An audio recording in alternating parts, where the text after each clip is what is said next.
Qatar में Indian navy के 8 पूर्व अफसरों को वहां की एक अदालत से मिली मौत की सजा पर भारत सन्न है। एजेंसी रिपोर्ट के मुताबिक कतर ने नौसेना के इन अफसरों पर इजराइल के लिए कथित रूप से जासूसी का आरोप लगाया है। कतर की वेबसाइट अल जजीरा के अनुसार इन अफसरों पर कतर के सबमरीन प्रोजेक्ट से जुड़ी जानकारियां इजराइल को देने का आरोप है। हालांकि कतर की सरकार ने ये नहीं बताया है कि नौसेना के पूर्व अफसरों पर लगे जासूसी के आरोप किस किस्म के हैं। भारत के विदेश मंत्रालय ने इन पूर्व अफसरों को मौत की सजा पर बेहद हैरानी जताई है। विदेश मंत्रालय के अनुसार भारत की सरकार इन अफसरों को सभी संभव कानूनी विकल्प मुहैया कराने पर विचार कर रही है। हालांकि मामले की गंभीरता को देखते हुए भारत सरकार ने भी इस केस का ज्यादा खुलासा नहीं किया है। सबसे पहले ये जान लेना जरूरी है कि नौसेना के जिन अफसरों को कतर की कोर्ट ने कथित जासूसी के आरोपों में सजा सुनाई है वो है कौन, वह कतर पहुंचे कैसे और वहां क्या काम कर रहे थे, और अब मोदी सरकार के पास अभी कौन कौन से कानूनी रास्ते हैं जिनके सहारे वो इन ऑफिसर्स को बचा सकती है। नमस्कार, शुरू कर चुके हैं प्राइम्स मीडिया का स्पेशल शो दुनिया के दिल से। भारत के विदेश मंत्रालय ने गुरुवार को कहा कि court of first instance of Qatar ने इस मामले में दोहा यानी कतर में काम कर रहे इंडियन नेवी के 8 पूर्व अफसरों को मौत की सजा सुनाई है। बता दें कि कोर्ट ऑफ फर्स्ट इंस्टेंस वो अदालत होती है जहां किसी मामले की पहली बार सुनवाई होती है।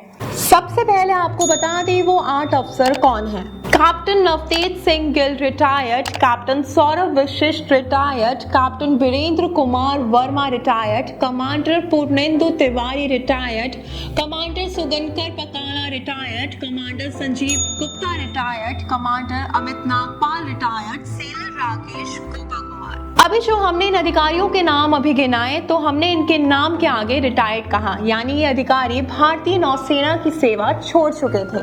अब बात करते हैं कि ये अफसर कैसे गए थे कतर। समाचार एजेंसी पीटीआई के अनुसार ये नेवी में काम कर चुके इन सभी अफसरों की भारतीय नौसेना में बेदाग पारी रही है। इन अफसरों ने नेवी में 20 साल तक काम किया है और महत्वपूर्ण पदों पर रह चुके हैं। पीटीआई के अनुसार इन अफसरों ने नौसेना में तय समय तक सेवा देने के बाद स्वैच्छिक सेवानिवृत्ति यानी वॉलंटरी रिटायरमेंट ली और बेहतर मौकों की तलाश में नौसेना की सर्विस छोड़ दी। इसके बाद इन अधिकारियों ने कतर की प्राइवेट सिक्योरिटी कंपनी अल दहारा के साथ काम करना शुरू किया। कतर में क्या करते थे नौसेना के ये पूर्व अधिकारी? पीटीआई के अनुसार अल दहार कंपनी में भारत के ये पूर्व अधिकारी पिछले कुछ सालों से कतर के नौसेना अधिकारियों को ट्रेनिंग दे रहे थे। प्राइवेट सिक्योरिटी कंपनी अल दहारा ने एक समझौते के तहत कतर की नौसेना को प्रशिक्षण देने का अधिकार प्राप्त किया था। अब सवाल आता है कि ये केस सामने कैसे आया था। रिपोर्ट के अनुसार पिछले साल अगस्त में जासूसी के कथित आरोप में इंडियन नेवी के इन पूर्व अफसरों को गिरफ्तार किया गया था, लेकिन ना तो कतर ने और ना ही भारत की एजेंसियों ने इन अफसरों पर लगे आरोपों की डिटेल दी।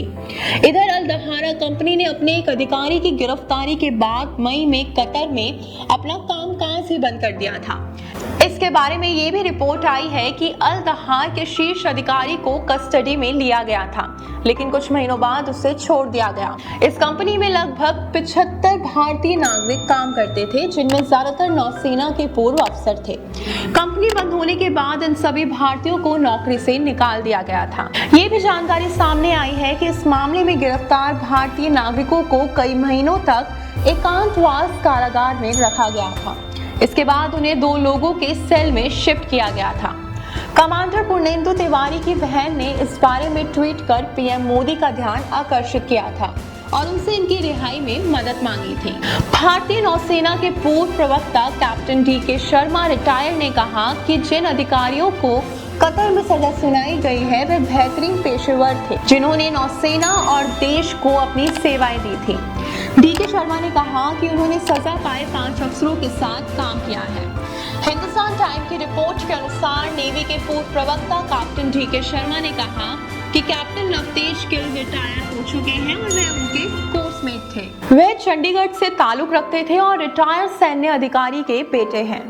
टीके शर्मा ने कहा कि उन्हें पढ़ाई के दौरान बेस्ट कैंडिडेट चुना गया था और इस वजह से उन्हें प्रेसिडेंट गोल्ड मेडल से सम्मानित किया गया था। वह तमिलनाडु के डिफेंस कॉलेज में इंस्ट्रक्टर भी रह चुके हैं। Commander Purnendu Tiwari retired GK Sharma के सीनियर रह चुके हैं। टीके शर्मा के हवाले से हिंदुस्तान टाइम्स ने लिखा है कि पूर्णेंदु तिवारी उस समय नौसेना में टॉप अधिकारियों में से थे। वे नेविगेशन ऑफिसर थे और उन्होंने युद्धपोत INS मगर को कमांड भी किया था।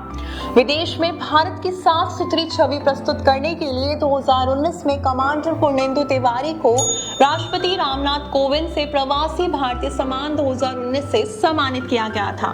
ये सम्मान उन्हें कतर की नौसेना की क्षमता बढ़ाने के लिए दिया गया था। Commander Amit Nagpal, commander SK Gupta और कैप्टन BK वर्मा सभी नौसेना से रिटायर हैं और DK शर्मा के जूनियर रहे हैं। नागपाल कम्युनिकेशन और इलेक्ट्रॉनिक युद्ध प्रणाली के विशेषज्ञ थे। गुप्ता गनरी स्पेशलिस्ट थे। ये वो पद होता है जो किसी यूनिट का ऑपरेशन चीफ होता है, जबकि कैप्टन वर्मा नेविगेशन और डायरेक्शन विशेषज्ञ थे।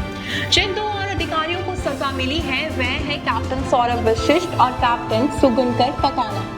ये दोनों ही अधिकारी नेवी में 30 तैनात टेक्निकल अधिकारी थे। कैप्टन DK शर्मा रिटायर ने इस फैसले पर हैरानी जताते हुए कहा कि विश्वास करने योग्य नहीं है। मुझे विश्वास है कि सरकार इन अधिकारियों की सुरक्षित रिहाई के लिए हर मुमकिन कोशिश करेगी। एक और जिस भारतीय को मौत की सजा मिली है वह नौसेना में नाविक के पद पर रह चुके हैं। अब आते हैं कि भारत सरकार के पास अब क्या है विकल्प।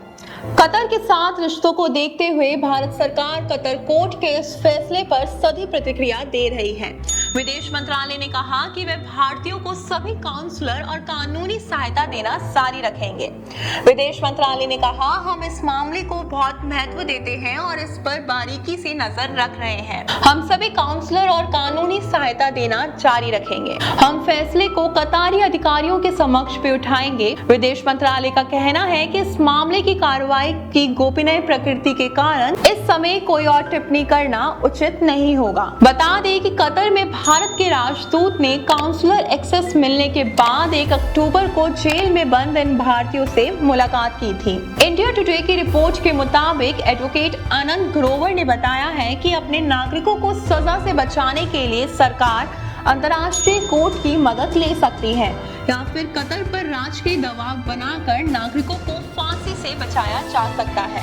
इसके अलावा संयुक्त राष्ट्र की मदद का भी विकल्प है। उन्होंने बताया कि सरकार के पास एक तरीका ये है कि वह कतर की ऊपरी अदालत में फांसी की सजा के खिलाफ अपील कर सकती है। अगर मामले में उचित प्रक्रियाओं का पालन नहीं किया जाता या फिर अपील नहीं सुनी जाती है तो भारत सरकार अंतर्राष्ट्रीय अदालत का रुख कर सकती है।